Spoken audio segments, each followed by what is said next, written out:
Welcome to Denglisch Docs. When speaking, people often make emotive facial expressions. Let's talk about some of the phrases and words that we use to talk about different facial expressions in English. When people raise both eyebrows in tandem with a quick head tilt back, we call it an eyebrow flash. So you could say, Lisa keeps flashing her eyebrows at me. I think she's trying to get my attention. If someone raises one eyebrow, you could say, why's your eyebrow cocked? Or, Mary cocked her eyebrow in disbelief. When used in this context, cocked means tilted. If you're at a dinner with a friend and she keeps closing her eyes partially while looking at the menu, you could say, I noticed you're squinting. Did you leave your reading glasses at home? To squint means to close your eyes partly in an attempt to see more clearly. When someone has a slight line or fold in the skin of their face, we call it a wrinkle. And when they wrinkle their face while turning the sides of their mouth down in an upside down U shape, we call it a frown. When this occurs, you could say, why are you frowning? Or, is something wrong? If you keep frowning like that, your face is going to be permanently wrinkled. The term frown can also suggest disapproval or displeasure.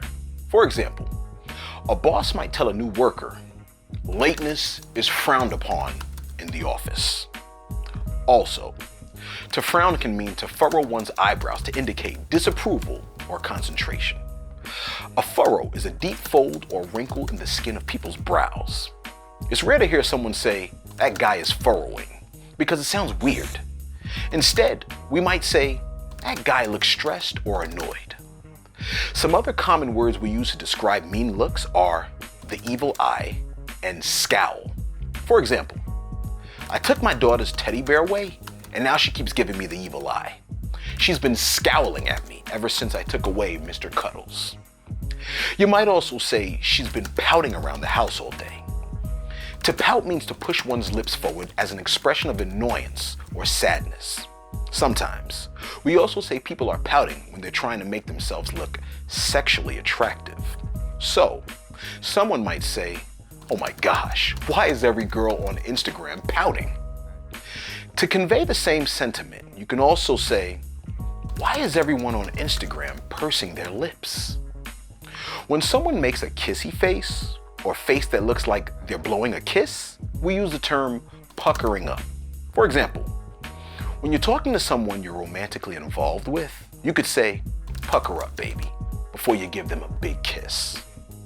On the contrary, when we want to express disgust or say something made us recoil or shrink back in distaste, we say what happened made me cringe.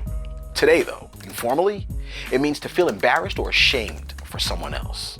For instance, she cringed at the sight of her dad dancing. When we cringe, we usually put a grimace on our faces. Grimace is the word we use to describe a somewhat ugly, twisted expression that typically expresses strong dislike or pain. Another great word to describe an expression of pain or distress is to wince, which means to make a slight reflexive grimace or shrinking movement of the body. For instance, you might say, Rachel winced as the nurse put the needle in, or thinking about eye operations makes me wince. Sometimes, people wrinkle their nose, especially if something smells bad. When this happens, you can say, the odor's not that bad, stop scrunching up your nose. If someone closes and opens one eye, we call it a wink. And if they quickly close and open both eyes, we call it a blink. So your friend might say, I can't tell if Josh is blinking at you or winking at you. And you may respond, neither. I think he's got something caught in his eye. Next time you see someone making facial expressions, just go ahead and try using these new phrases, at least in your mind. It's a great technique to learn faster. Thanks for watching.